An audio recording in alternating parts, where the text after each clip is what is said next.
श्री स्वामी समर्थ. तुम्हा सर्वांना मकर संक्रांतीच्या खूप खूप शुभेच्छा. संक्रांतीला बांगड्या घालणे हे केवळ एक शृंगार नसून ते सौभाग्याचं, सुवासिनींच्या आनंदाचं आणि घरातील सुख समृद्धीचं प्रतीक आहे. तर संक्रांतीच्या दिवशी हातात हिरव्या रंगाच्या बांगड्या घालणे सर्वोत्तम मानले जाते. हिरवा रंग हा सौभाग्याचा आणि मांगल्याचं प्रतीक आहे. काळ्या साडीवर हिरवा चुडा उठून दिसतोच, शिवाय तो आध्यात्मिक दृष्ट्याही सकारात्मक ऊर्जा देणारा ठरतो. याशिवाय तुम्ही लाल किंवा साडीला मॅचिंग असणाऱ्या बांगड्या घालू शकतात, पण काळ्या रंगाच्या बांगड्या घालणे टाळावे. तसेच मकर संक्रांतीला जर तुम्ही बांगड्या भरणार असाल तर एका हातात एक बांगडी अधिक घालावी. संक्रांतीच्या दिवशी महिलांनी शक्यतो विषम संख्येच्या, खास करून हिरव्या रंगाच्या बांगड्या घालाव्या.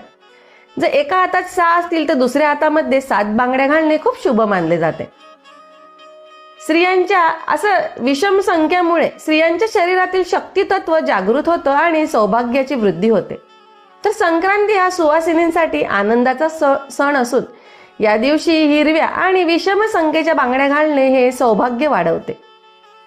तर लाखाच्या बांगड्यांचं काय महत्व आहे? तर मकर संक्रांतीला आणि हळदी कुंकवाला अनेक महिला लाखाच्या बांगड्या परिधान करतात किंवा वाण म्हणून देतात. तर लाख हा एक नैसर्गिक पदार्थ आहे. शास्त्रात लाखाच्या बांगड्यांना अत्यंत पवित्र मानलं गेलं आहे.